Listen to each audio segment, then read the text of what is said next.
Welcome to the Friends Entrance Exam Experts Online MDCAT Preparation. So let's start. Organelles को discuss करने लगे हैं।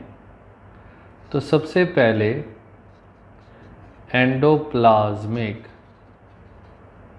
Reticulum. Endoplasmic reticulum is a network of channels in the cytoplasm. It is present in all eukaryotic cells except germinal cells and mature mammalian red blood cells. Absent in prokaryotic sales. अब हम discuss करेंगे elements of endoplasmic reticulum. So endoplasmic reticulum के elements हैं cisternae, number 2 is vesicles and number 3 is tubules. अब सबसे पहले हमने discuss करना है एलिमेंट्स में सिस्टर्नी जो हैं they are found by the blebbing of nuclear membrane. अब वो कैसे, जैसे आप यहाँ से ऑब्जर्व कर सकते हो कि that one is the nuclear membrane, और ये इसको हम कंप्लीट कर लेते हैं। तो न्यूक्लियर मेम्ब्रेन की ब्लैबिंग हुई लाइक दिस वन, और इसकी ब्लैबिंग से ये आगे सिस्टर्नी की फॉर्मेशन होती, और इसके ऊपर यहाँ पे लाइक दिस ये राइबोसोम्स हैं जो प्रेजेंट होते हैं। सो हम ये कह सकते हैं कि जो सिस्टर्नी है that is studied with ribosomes, क्योंकि इसके ऊपर जो राइबोसोम्स हैं वो प्रेजेंट होते हैं, और जो राइबोसोम्स हैं they are attached with a special protein जिसका नाम है राइबोफोरिन। ये जो राइबोफोरिन है इसके थ्रू जो राइबोसोम्स हैं वो सिस्टर्नी के साथ अटैच होते हैं। सिस्टर्नी जो है वो अनब्रांच्ड होती है and that is always closer to nuclear membrane, क्योंकि ये न्यूक्लियर मेम्ब्रेन की ब्लैबिंग से फॉर्म हो रही है इसलिए। नेक्स्ट जो इसका एलिमेंट है डेट इज वेसिकल्स। अब जो वेसिकल्स हैं they are spherical in shape and they also have ribosomes on them, और ये जो वेसिकल्स होते हैं they are closer to cisternae. Third element is tubules. Tubules do not have any ribosome, or they are closer to plasma membrane and they are branched. So here you can observe the elements of endoplasmic reticulum के जो cisternae है वो ब्लैबिंग of the nuclear membrane से form होती है। यहाँ पे मैं इसको लेबल भी कर देता हूँ कि that is the nuclear membrane and there is studied with the ribosome। इसका मतलब राइबोसोम जो हैं वो सिस्टर्नी के ऊपर प्रेजेंट होते हैं और राइबोफोरिन प्रोटीन के थ्रू ये अटैच होते हैं और ये अनब्रांच्ड होते हैं and that is closer to the nuclear membrane. जो वेसिकल्स हैं they are closer to the cisternae and they are spherical in shape, और उसके ऊपर भी राइबोसोम्स अटैच होते हैं। ट्यूब्यूल्स जो हैं they do not have any ribosomes, they are closer to the plasma membrane and they are branched. So now we will discuss about the two types of the endoplasmic reticulum, that is RER यानी कि rough endoplasmic reticulum and SER यानी कि smooth endoplasmic reticulum. So जो rough endoplasmic reticulum है, so that is obviously as the name indicate so that have the rough appearance because of the presence of ribosomes on them, जबकि जो smooth endoplasmic reticulum है they have the smooth appearance with no ribosomes attached. Rough endoplasmic reticulum, as they have ribosomes, so they help in protein synthesis and protein transport. On the other hand, smooth endoplasmic reticulum is involved in the synthesis of lipids and its transport.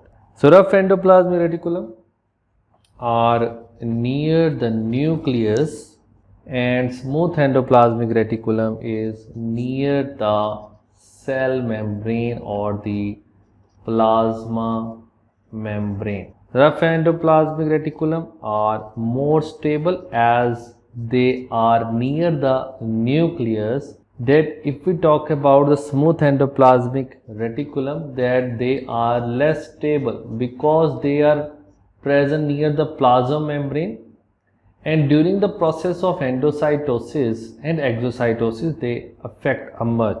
जो rough endoplasmic reticulum है, they are mainly made up of cisternae, जबकि जो smooth endoplasmic reticulum है they are made up of tubules and vesicles. So every point is very important for the MDCAT point of view. So you have to note every single point. So in the case of SCR, we can say the endoplasmic reticulum that is present in muscle is basically SCR, that is the sarcoplasmic reticulum, because it also do not have any ribosomes. तो sarcoplasmic reticulum के जो function है वो ये है कि ये conduct करता है मोटर इम्पल्सिस को and also so now other functions of SCR involves detoxification of harmful chemicals,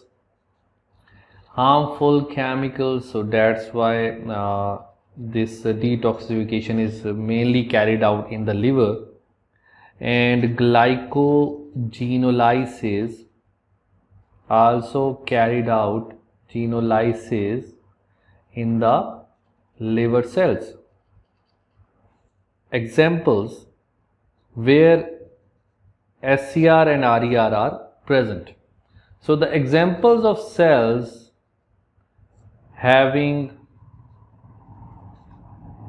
RER, more RER, you can say more RER, more in number.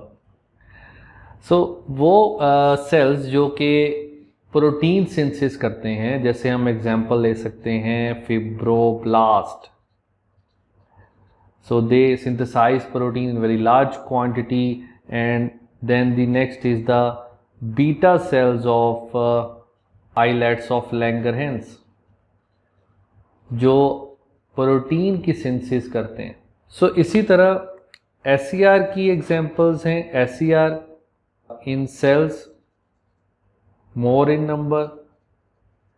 वो सेल्स होंगे, जैसे हम एग्जांपल लेते हैं कि हमने अभी डिस्कस किया कि जो SCR है वो लिपिड सिंथेसिस करता है.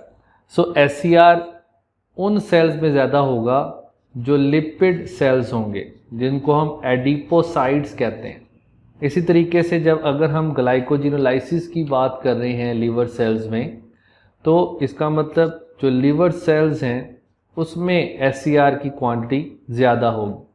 तो जैसे टेस्टोस्टेरोन स्टेरॉइड है, तो टेस्टोस्टेरोन प्रोड्यूस होता है बाय इंटरस्टिशियल सेल्स, जिनको हम लेडिक सेल्स भी कहते हैं. इंटरस्टिशियल सेल्स में इसका मतलब SCR की क्वांटिटी ज़्यादा होगी, लेडिक सेल्स भी कहा जाता है इनको.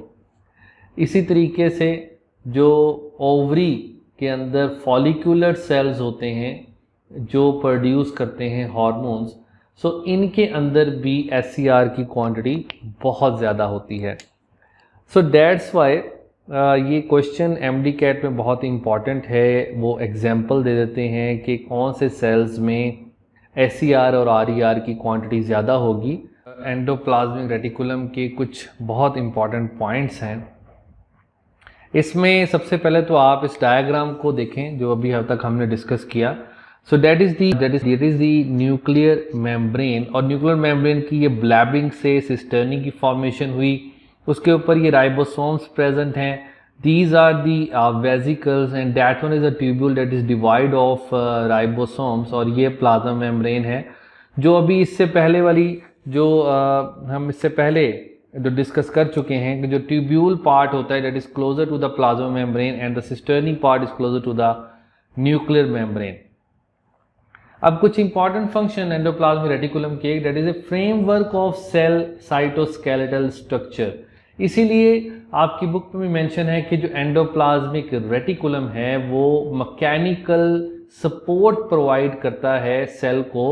सो it is a framework to cell cytoskeletal structure that transfer information from the nucleus to the organelles। so nucleus से जो information organelles में लेके जानी है, so that is through the endoplasmic reticulum, क्योंकि ये पूरा एक चैनल होता है सेल के अंदर, नेटवर्क है जिससे इंफॉर्मेशन न्यूक्लियस से ऑल सेल में ट्रांसफर हो सकती है। Next is the transport of protein and lipids to the Golgi body. तो गोल्जी बॉडी में प्रोटीन और लिपिड जो हैं वो ट्रांसफर होते हैं, और उसके बाद नेक्स्ट जो गोल्जी बॉडी के फंक्शन में हम डिस्कस करेंगे।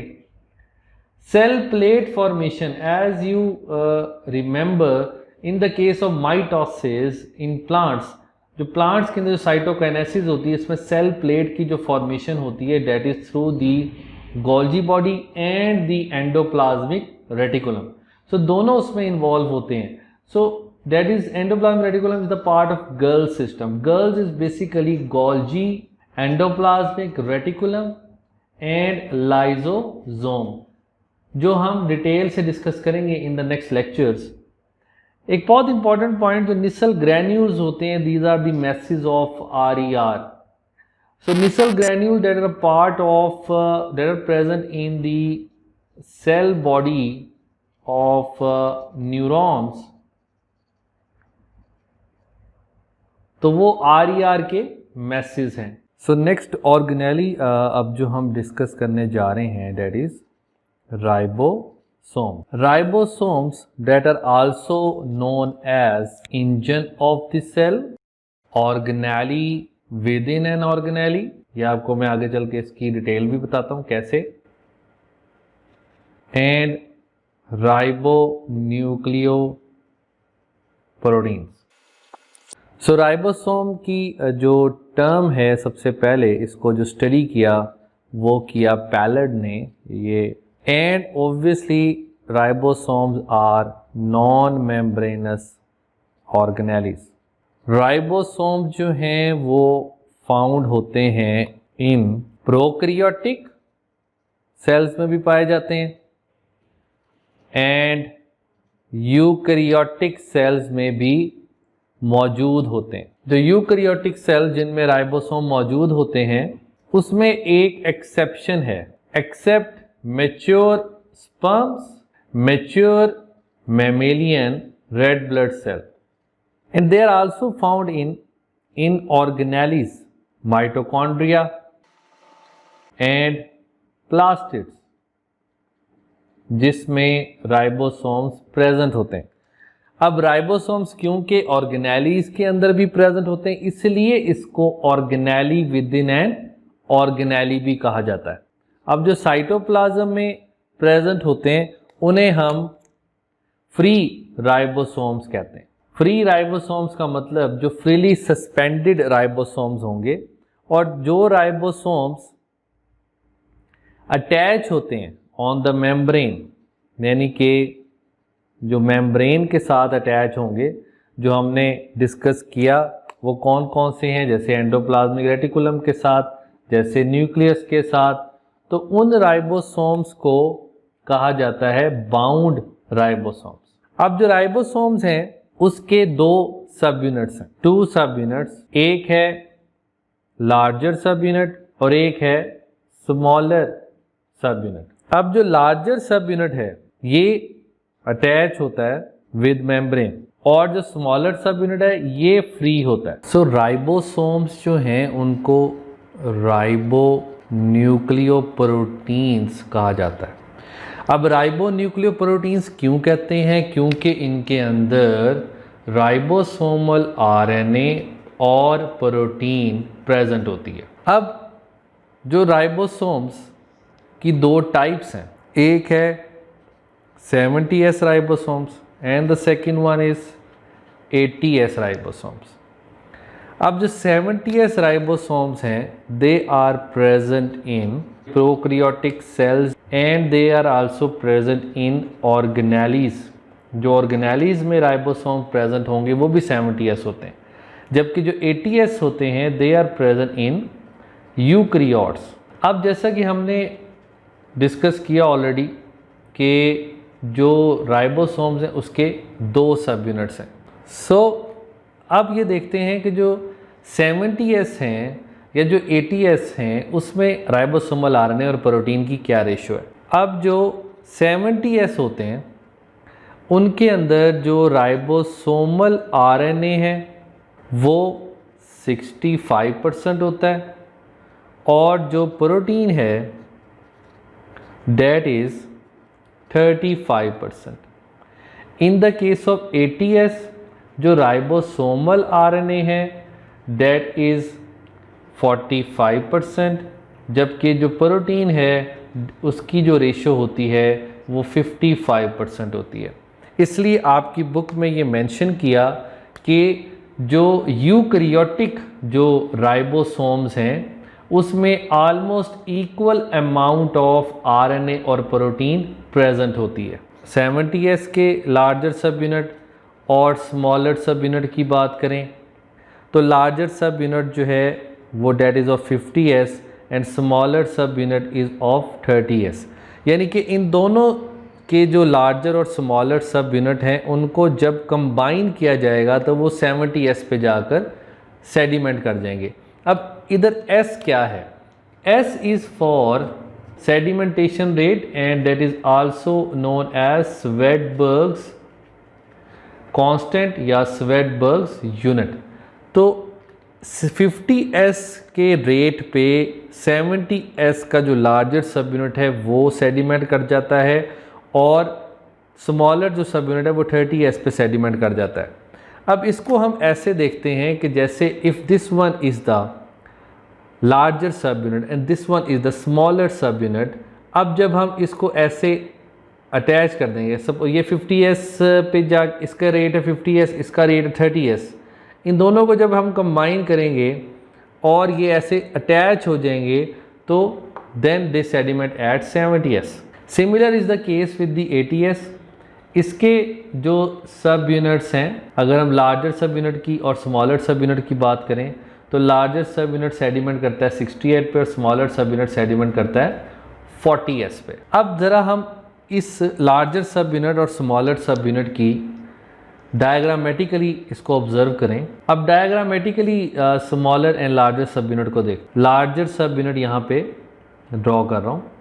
तो here you can see now this one is the tunnel, इसको टनल कहते हैं, और जहाँ पे पॉलीपेप्टाइड चेन जो है वो यहाँ से मूव होके एंडोप्लाज्मिक रेटिकुलम में आती है और इसकी 3 साइड्स होती हैं यहाँ पे, A side, P side and E side.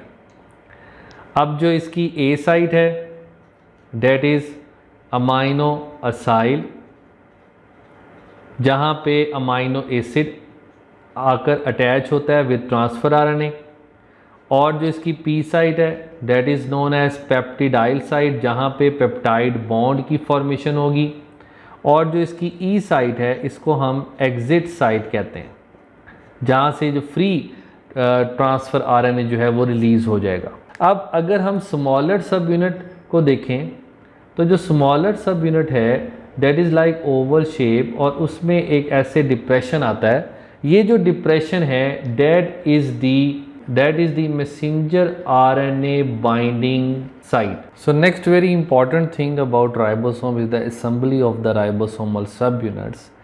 So as we have discussed earlier that this one is the smaller ribosomal subunit and suppose this one is the larger ribosomal subunit. So these subunits will combine only if there is protein formation. इसका मतलब protein formation जब होनी होगी तब ये दोनों जो subunits हैं वो ज्वाइन करते हैं और उनकी ज्वाइनिंग के लिए मैग्नीशियम आयन की स्पेसिफिक कंसंट्रेशन जो है वो रिक्वायर्ड है। उसके बाद ये दोनों सब यूनिट जो हैं वो एक दूसरे के साथ अटैच हो जाते हैं। अब इसमें एक टर्मिनोलॉजी आती है जिसको हम पॉलीसोम कहते हैं। पॉलीसोम को पॉलीराइबोसोम भी कहा जाता है। पॉलीराइबोसोम जैसे नाम से हमें समझ आ रही है कि बहुत सारे जो राइबोसोम्स हैं, बहुत सारे राइबोसोम्स स्मॉलर एंड लार्जर जो सब यूनिट कंबाइन होकर एक ही मैसेंजर आरएनए के साथ ज्वाइन होंगे तो उसे पॉलीसोम कहा जाता है। सो फंक्शन जो है राइबोसोम का that is obviously we know about this, इसलिए हम इसे फैक्ट्री ऑफ प्रोटीन सिंथेसिस कहते हैं कि जो राइबोसोम्स हैं वो प्रोटीन की फॉर्मेशन करते हैं। So our next organelle is Golgi body. So morphological जो स्ट्रक्चर है गोल्जी बॉडी का that was given by Camillo Golgi. It is also known as dictyosomes in the case of plants. अब अगर हम इसके साइज़ की बात करें तो गोल्जी बॉडीज़ जो हैं ये बिगर इन साइज़ होती हैं सिक्रीटरी सेल्स में। सिक्रीटरी सेल्स में हम एग्जांपल लेते हैं जैसे लिवर सेल्स, यानी कि ऐसे सेल जो सिक्रीट करते हैं ज़्यादा क्वांटिटी में, तो वहाँ पे जो गोल्जी बॉडी है उसका साइज़ भी बड़ा होगा और नॉन जो सिक्रीटरी सेल्स होंगे उसमें इसका साइज़ छोटा होगा। जैसे हम मसल सेल की एग्जांपल लेते हैं। अब देखते हैं नंबर। तो जनरली 1 इन एनिमल सेल, यानी कि एनिमल सेल में एक ही जो है ना वो गोल्जी बॉडी होती है, जबकि प्लांट सेल में 6 to 12 गोल्जी बॉडीज़ होती हैं जिनको डिक्टायोसोम्स कहा जाता है। अब अगर हम इसकी पोजीशन की बात करें तो वर्टिब्रेट्स के अंदर दे आर पेरी न्यूक्लियर, यानी कि नियर द न्यूक्लियस, और इन इनवर्टिब्रेट्स एंड प्लांट्स ये साइटोप्लाज्म में स्कैटर्ड होते हैं, या हम डिफ्यूज्ड का वर्ड भी यूज़ कर सकते हैं। अब डायग्रामेटिकली अगर हम देखें तो गोल्जी बॉडीज़ की जो शेप है वो इस तरीके से, जो कॉर्नर्स हैं वो इसके स्वेल होते हैं लाइक दिस वन। ये कॉर्नर्स जैसे आप देख सकते हो ये स्वेलिंग है, और ये जो एक सिस्टर्नी, ये दूसरे सिस्टर्नी, ये तीसरी सिस्टर्नी, यानी कि अब जो इसके स्ट्रक्चर के अंदर सबसे पहला एलिमेंट है वो है सिस्टर्नी। तो सिस्टर्नी जो है वो एक दूसरे के साथ इस तरीके से कनेक्टेड होते हैं जो यहाँ पे शो किया गया है। एक साइड जो है इसका ये कनकेव फेस होता है and this one is the convex face, या हम इसे कनकेव रीजन और कन्वेक्स रीजन भी कह सकते हैं। जो कनकेव रीजन है that is also known as maturing face और ट्रांस फेस, और जो कन्वेक्स रीजन के पास जो एरिया है, कन्वेक्स रीजन का जो एरिया है उसे फॉर्मिंग फेस और सिस फेस कहा जाता है। अब ये जो मैच्योरिंग फेस है, ये जो ट्रांस फेस है that is near the plasma membrane, जबकि जो ये फॉर्मिंग फेस और सिस फेस है that is near the nuclear membrane. Cisternae के साथ ये जो आपको यहाँ पे स्फेरिकल शेप स्ट्रक्चर नज़र आ रहे हैं इनको वेजिकल्स कहा जाता है। जब वेजिकल्स और सिस्टर्नी कंबाइन होते हैं तो इस होल को हम गोल्जी कॉम्प्लेक्स कहते हैं। अब हम ये देखते हैं कि इसको फॉर्मिंग फेस और इसको मैच्योरिंग फेस क्यों कहा जाता है।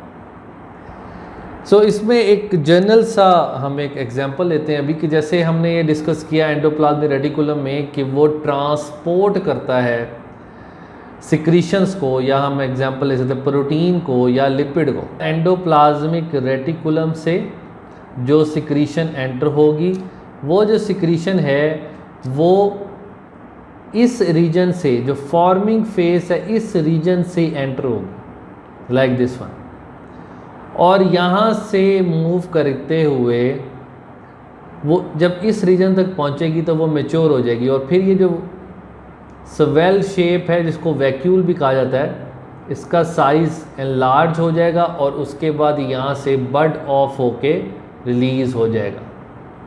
सो कोई भी लिपिड या प्रोटीन जो इसके अंदर एंटर हुई यहाँ से फॉर्मिंग फेज से एंटर होगी, और आफ्टर दी मैच्योरेशन वो यहाँ से रिलीज़ हो जाएगी, इसलिए इसको मैच्योरिंग फेज कहते हैं कनकेव साइड को, और इसको फॉर्मिंग फेज कहा जाता है। So now we will discuss about the functions of Golgi body. Most important function of Golgi body, ये आपकी बुक की लाइन है, the most important function of Golgi body is glycosylation.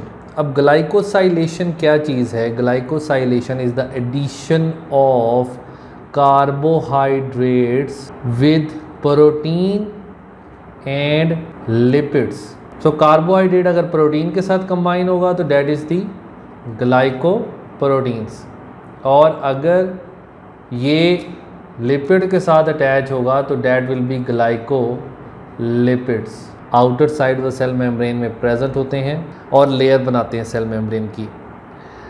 Second function is secretion and packaging. So इसमें आपकी book में एक example दी गई है कि जो पेनक्रियाज है उससे ग्रैन्यूल्स रिलीज़ होते हैं, सिक्रीट करते हैं गोल्जी बॉडीज़, जिसके अंदर एंजाइम प्रेजेंट होंगे जो डाइजेशन में हेल्प आउट करते हैं। Next is the cell plate formation.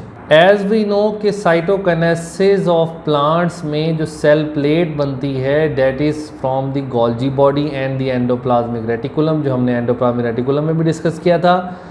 इसमें जो गोल्जी बॉडी है that is also involve in the secretion of middle lamella, क्योंकि वो जो पैक्टेट मॉलिक्यूल होता है कैल्शियम पैक्टेट, वो सिक्रीट करते हैं Golgi bodies acrosome of sperm के अंदर जो एक्रोसोम का पार्ट होता है that is basically Golgi body. Golgi bodies are involved in the formation of primary lysosomes, जो हम इससे नेक्स्ट टॉपिक में डिस्कस करेंगे। सो अब ये देखते हैं कि जो ये सिक्रीशन होती है गोल्जी बॉडीज़ में, वो किस प्रोसेस के थ्रू होती है।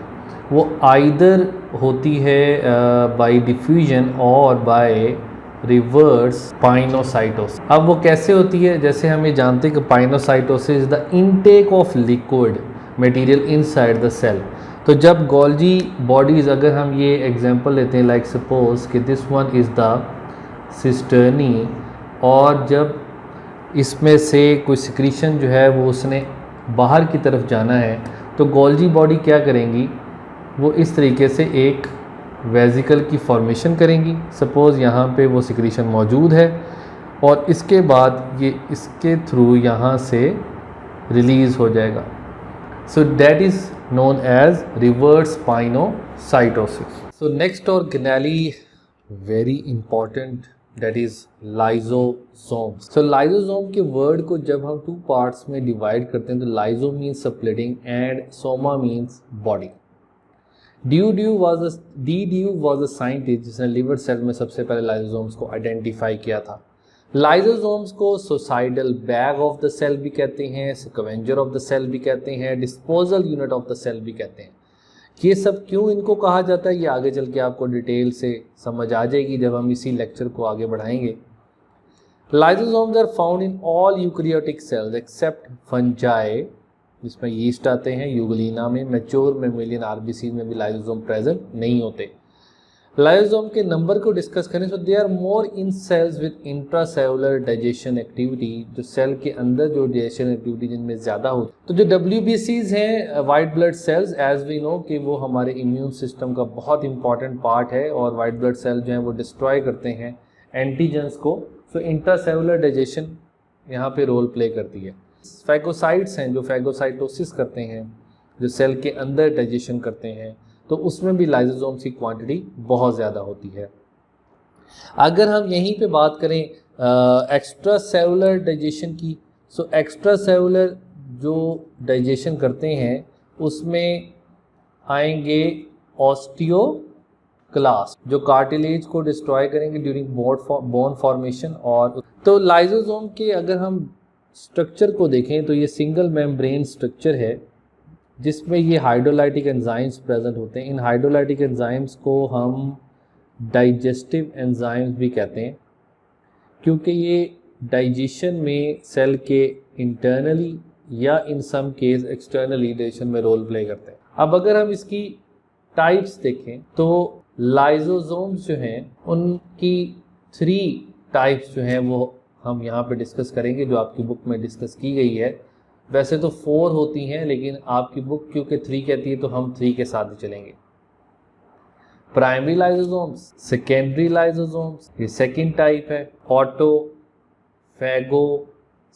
अब ये बहुत इंपॉर्टेंट है इन तीनों टाइप्स को अंडरस्टैंड करना। जो प्राइमरी लाइसोसोम्स हैं इसमें इनएक्टिव हाइड्रोलाइटिक एंजाइम्स होते हैं, जबकि जो सेकेंडरी लाइसोसोम्स हैं इसमें एक्टिव हाइड्रोलाइटिक एंजाइम्स होते हैं। अब ये जो प्राइमरी और जो सेकेंडरी लाइसोसोम है, ये हम ये कह सकते हैं कि ये सेल के जो एक्सटर्नल स्ट्रक्चर्स हैं, यानी कि जो सेल से जो स्ट्रक्चर सेल के बाहर से सेल के अंदर मूव करता है, ये उसको डाइजेस्ट करते हैं।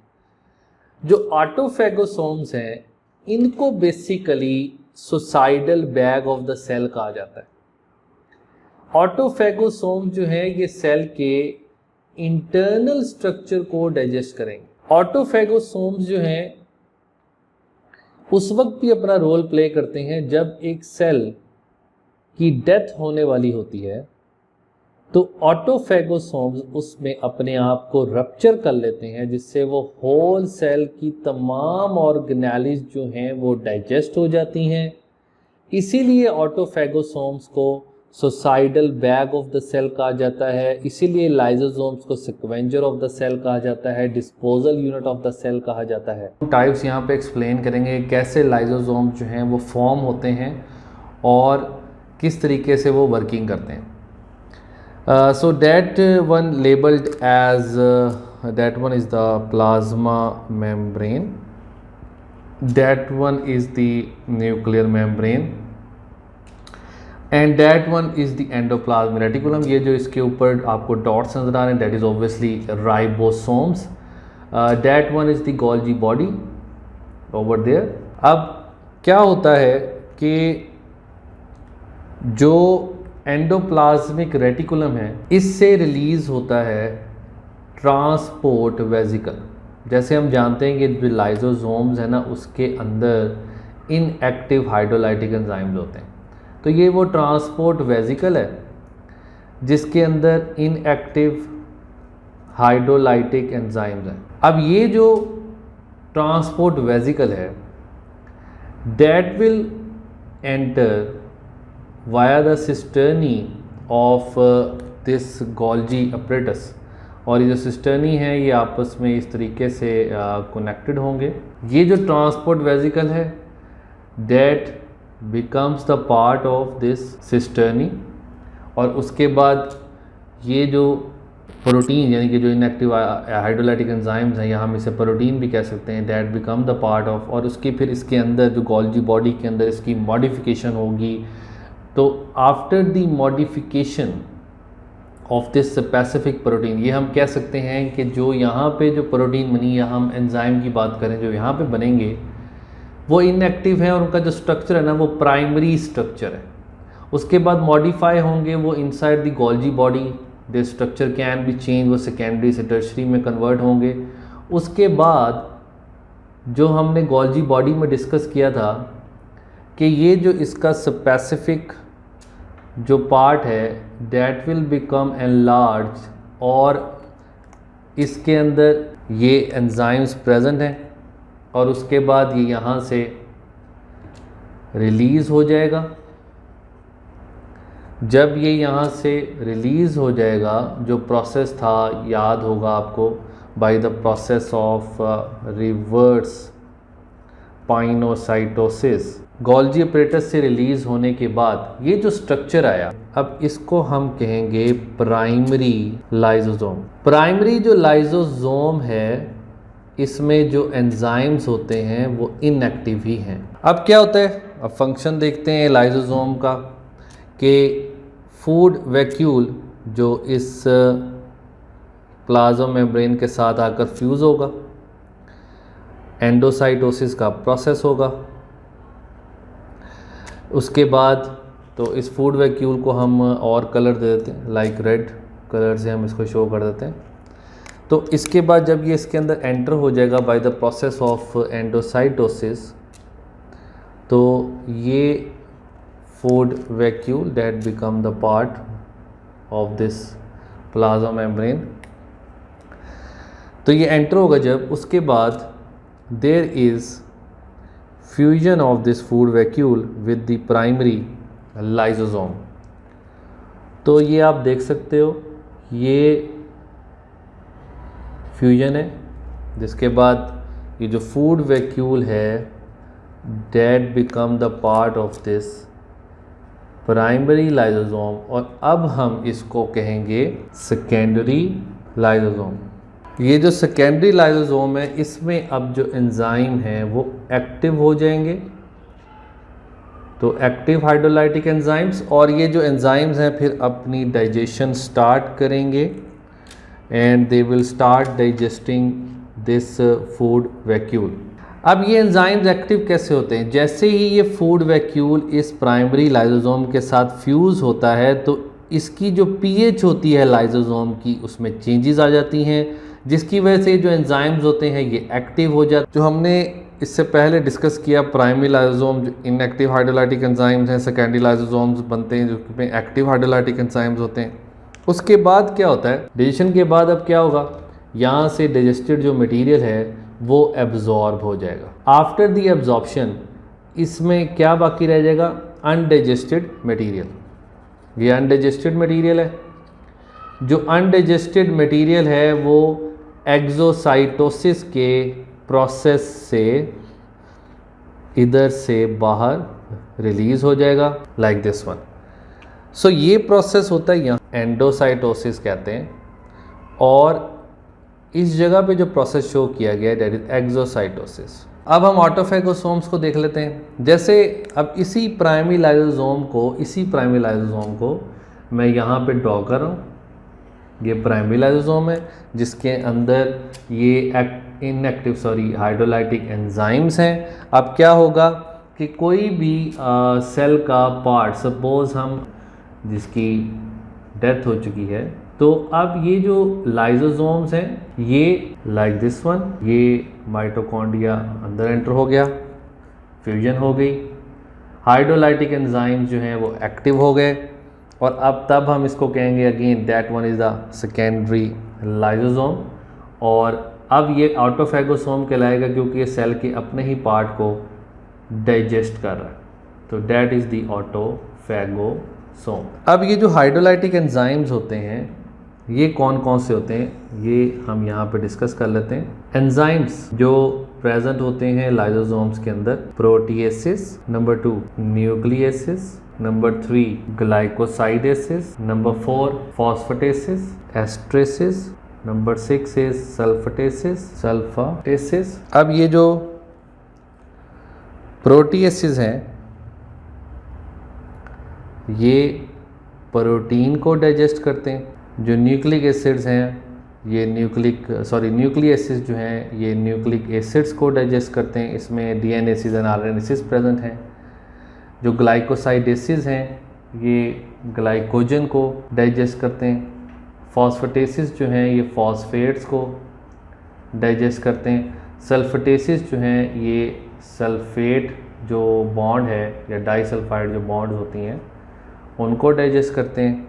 जो एस्ट्रेसिस हैं ये एस्टर जो बॉन्ड्स होंगी उनको डाइजेस्ट करते हैं। सो अब हम डिस्कस करने लगे हैं स्टोरेज डिजीज़। ये वो डिजीज़ होती हैं जो लाइसोसोम में जो एंजाइम्स होते हैं अगर उनमें म्यूटेशन आ जाए तो म्यूटेशन की वजह से जो कम्प्लेक्स मॉलिक्यूल्स हैं उनकी ब्रेकडाउन नहीं होती, जिसकी वजह से वो एक्यूमुलेट हो जाते हैं, इसलिए इसको स्टोरेज डिजीज़ कहते हैं। इसमें 2 एग्जांपल्स हैं आपकी बुक में, ग्लाइकोजिनोसिस type 2 and tay-Sachs disease.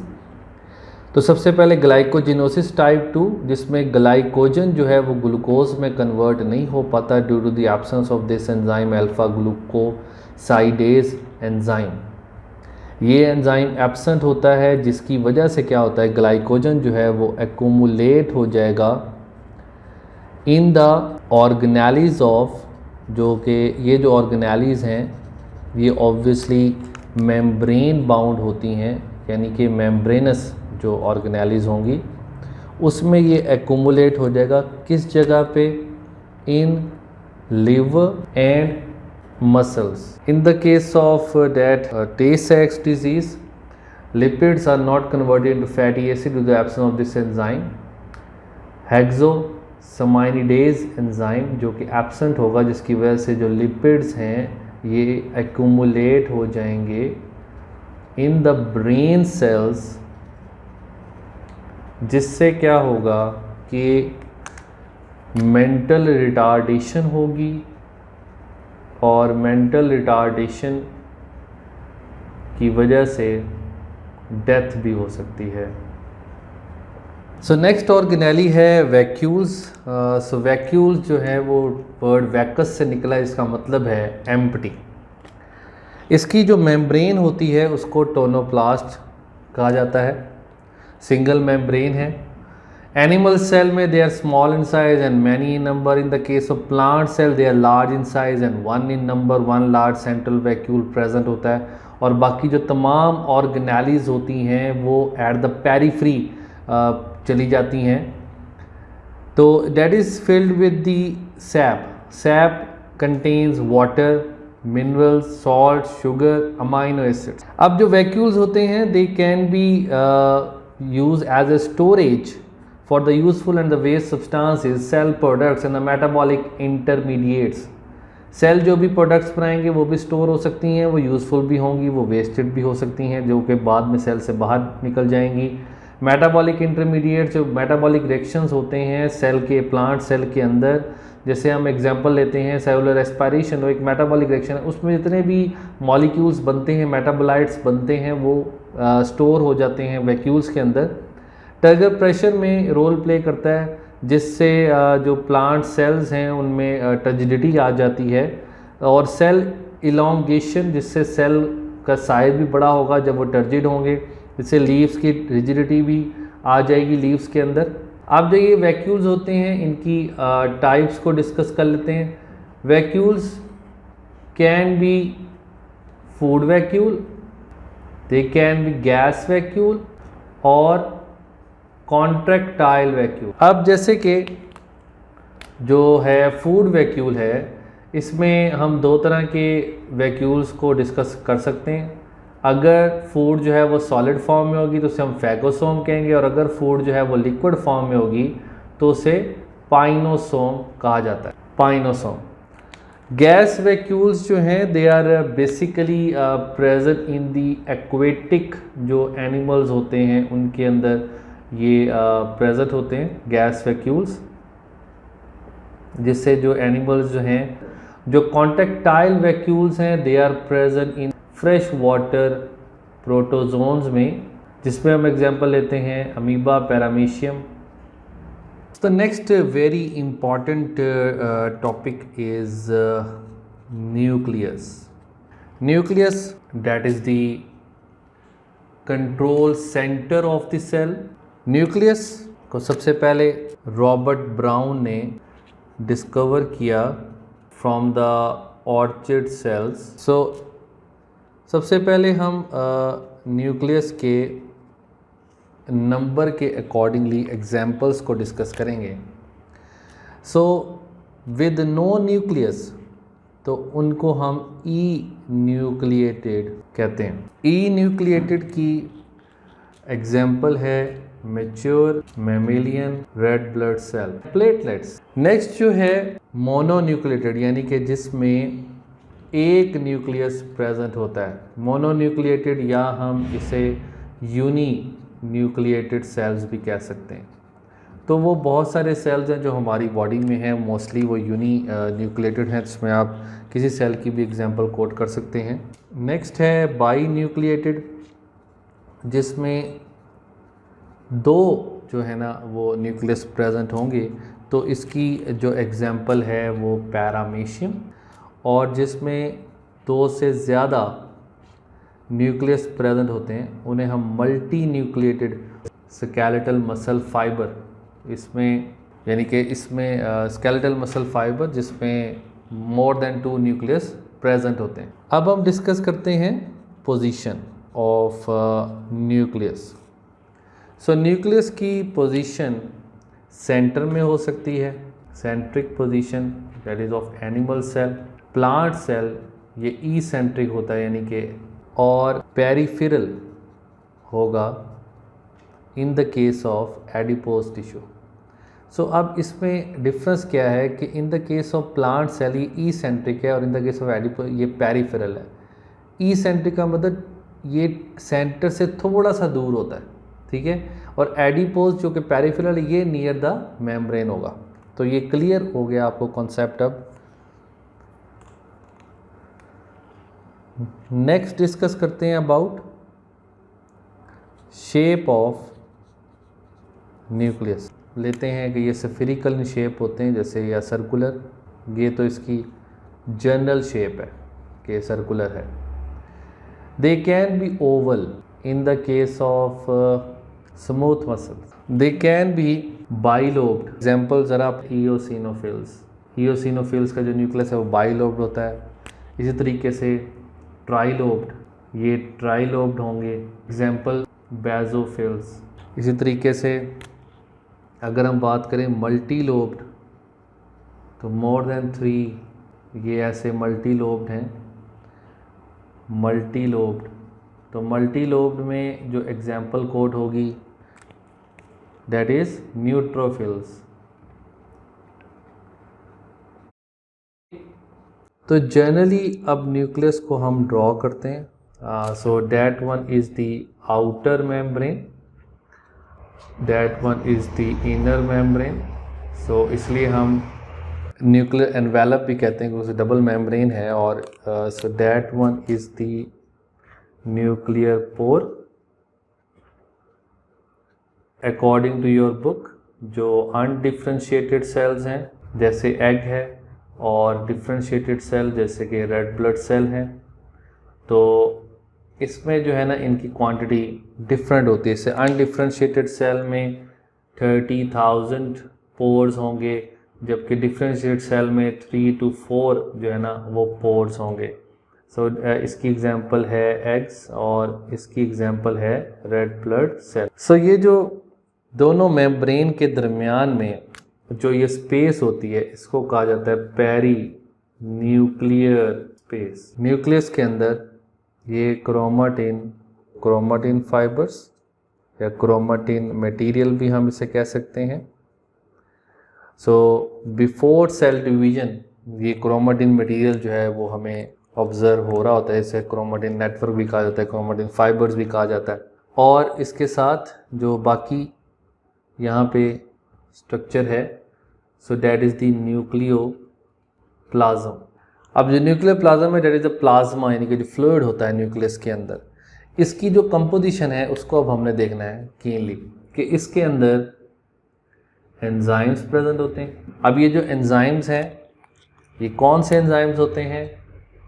DNA replication के लिए and also for the process of transcription too. इसमें आयंस प्रेजेंट होते हैं जैसे हम एग्जांपल लेते हैं मैग्नीशियम आयन, ठीक है। मैग्नीशियम आयन यहीं से मूव करके तो साइटोप्लाज्म में आता है जहाँ पे राइबोसोम जो है वो आपस में अटैच होते हैं, राइबोसोमल सब यूनिट्स। मैसेंजर आरएनए इसके अंदर मौजूद है, ट्रांसफर आरएनए इसके अंदर मौजूद होता है और राइबोसोमल आरएनए इसके अंदर मौजूद होता है। सो न्यूक्लियस के अंदर जो नेक्स्ट है वो जो हम डिस्कस करने जा रहे हैं the part that is the nucleolus. So nucleolus are the again the non membranous organelles, और ये नॉन मेम्ब्रेनस है। और जैसा कि हमने राइबोसोम में डिस्कस किया था कि that is the organelle within an organelle, यानी कि न्यूक्लियस के अंदर ये एक ऑर्गेनेली प्रेजेंट है। तो इसलिए राइबोसोम और जो न्यूक्लियोलस हैं इनको हम organelle within an organelle कहते हैं। अब अगर हम न्यूक्लियोलस के स्ट्रक्चर को ऑब्ज़र्व करें तो अभी हमने ये डिस्कस किया कि नॉन मेम्ब्रेनस है, बट अगर हम इसके स्ट्रक्चर को ऑब्जर्व करें तो ये जो इसके स्ट्रक्चर में दीज आर दी फाइबर्स, इनको हम न्यूक्लियोलर क्रोमाटिन फाइबर्स कहते हैं। तो ये फाइबर जो हैं ये सर्कल की फॉर्म में अरेंज होते हैं इसके स्ट्रक्चर में। सो ये अपीयरली तो नॉन मेम्ब्रेनस है, लेकिन अगर हम इन फाइबर्स को देखें तो हमें ऐसा लगता है कि इसकी मेम्ब्रेन होती है, but it is non membranes. ये सिर्फ क्रोमाटिन फाइबर्स हैं जो इस तरीके से अरेंज हुए होते हैं न्यूक्लियोलस के अंदर, और इसका ये जो रीजन होता है, there region that is the, जो आपकी बुक में मेंशन है, the peripheral granular region. Peripheral granular region है जिसके अंदर प्रीकर्सर्स हैं ऑफ राइबोसोमल सबयूनिट। ये प्रीकर्सर जो हैं बेसिकली ये राइबोसोमल आरएनए को ही कहते हैं हम, जो राइबोसोम्स की फॉर्मेशन करते हैं। इसके बाद इसके अंदर the centres there is the, इसको आपकी बुक में मेंशन किया गया, सेंट्रल फिब्रिल एरिया, जहाँ पे प्रेजेंट होंगे large molecular weight ribosomal DNA. अब ये जो राइबोसोमल डीएनए है बेसिकली ये क्रोमोसोम का वो पार्ट होता है जो न्यूक्लियोलस से पास आउट हो रहा होता है। तो ये हम जब क्रोमोसोम डिस्कस करेंगे तो उसमें आपको इसकी डिटेल से मैं बताऊंगा कि राइबोसोमल डीएनए बेसिकली किस चीज़ को यहाँ पे मेंशन किया गया है। सो नेक्स्ट, जो न्यूक्लियस के अंदर स्ट्रक्चर प्रेजेंट होते हैं उसे हम क्रोमोसोम कहते हैं। क्रोमोसोम्स जो हैं वो before cell division thread like structure होते हैं, जैसे जिसे हम कहते हैं लाइक दिस वन, तो that is the chromatin. And during cell division that chromatin is converted into chromosome. So during cell division it become the chromosome. So basically ये जो क्रोमोसोम के अंदर ये जो स्ट्रक्चर हैं, ये जो आर्म्स हैं, इनको क्रोमेटिड कहा जाता है। वन क्रोमेटिड है जो आपको यहाँ पे ऑब्जर्व हो रहा है, सिंगल क्रोमेटिड। और जब फिर इंटरफेस में एस फेज के अंदर इसकी डुप्लीकेशन होती है तो ये दो क्रोमेटिड्स में कन्वर्ट हो जाता है लाइक दिस वन। तो ये जब हम इंटरफेस को डिस्कस करेंगे तो उसमें इसको डिटेल से डिस्कस किया जाएगा। अभी क्रोमोसोम के डिटेल से स्ट्रक्चर को देखते हैं। सो मैं ये एक डिटेल स्ट्रक्चर क्रोमोसोम का यहाँ पे ड्रॉ कर रहा हूँ आप लोगों की अंडरस्टैंडिंग के लिए। So here you can observe this one is the chromosome. ये जो क्रोमोसोम का ये जो स्ट्रक्चर है जिसको हम बेसिकली यहाँ पे सेंट्रोमियर का नाम देते हैं, तो ये जो सेंट्रोमियर है जहाँ पे दोनों साइड से, तो ये जो सेंट्रोमियर है इसको प्राइमरी कंस्ट्रिक्शन भी कहा जाता है। इस रीजन पे ये लेयर ऑफ प्रोटीन अटैच होती है जिसको काइनेटोकोर कहा जाता है। काइनेटोकोर वो रीजन है जहाँ पे स्पिंडल फाइबर जो हैं वो अटैच होते हैं, डीएनए के फाइबर्स प्रेजेंट होते हैं। Okay, so there are certain chromosomes, ये 5 पेयर्स के क्रोमोसोम होते हैं हमारे अंदर जिनको हम सैटेलाइट क्रोमोसोम्स कहते हैं। इन क्रोमोसोम्स में एक स्पेसिफिक रीजन प्रेजेंट होता है जो मैं यहाँ पे ड्रॉ करने लगा हूँ। इन क्रोमोसोम में specifically there is a outgrowth present like this. ये आउटग्रोथ प्रेजेंट होती है इनके अंदर और इसको हम सेकेंडरी कंस्ट्रिक्शन कहते हैं। सो that is present only in certain chromosome. ये आउटग्रोथ प्रेजेंट होगी। और क्रोमोसोम जो है वो सैटेलाइट क्रोमोसोम्स कहते हैं और इसको हम सेकेंडरी कंस्ट्रिक्शन कहते हैं। और ये जो रीजन यहाँ पे बना है that region is the nucleolus organising region, जिसको हम NOR भी कहते हैं। तो अभी मैंने जब डिस्कस किया था न्यूक्लियोलस में, आपको ये बताया था कि जो राइबोसोमल डीएनए इसके अंदर प्रेजेंट होता है, जो आपकी बुक कहती है राइबोसोमल डीएनए प्रेजेंट होता है, तो वो बेसिकली इस क्रोमोसोम का यानी कि सैटेलाइट क्रोमोसोम का ये जो रीजन है जो न्यूक्लियोलस से पास आउट हो रहा है, ये न्यूक्लियोलस से गुजर रहा होता है, तो दैट्स वाई इसको न्यूक्लियोलस ऑर्गेनाइजिंग रीजन कहते हैं। और इसके अंदर जो डीएनए प्रेजेंट होता है that is involve in the formation of the ribosomal RNA, इसलिए आपकी बुक में वो मेंशन किया गया ribosomal DNA is present in the central fibril area. So these are the different shapes of chromosome. Here you can see where the centromere is at the tip, where the centromere is near the tip. So that one is the telocentric, that one is the acrocentric, that one is the submetacentric, where the centromere, the primary constriction is near the center of the chromatid, and that region where the centromere is near the where the centromere is at the middle, it is known as metacentric. अब ये जो shape है इसको हम आई shape कहते हैं, that one is the J shape, that one is the L shape, that one is the V shape. अब कुछ important points related to nucleus. The basic dyes are used to stain nucleus. Chromatin converted to chromosome during cell division. Each chromosome consists of two chromatids at the beginning of cell division. Chromatid is exact replica of chromosome, और chromosome में DNA and proteins present होती हैं, ये eukaryotic chromosomes की बात हुई, और genes contain all the information. So this is the end from my side. Thank you very much and Allah Hafiz.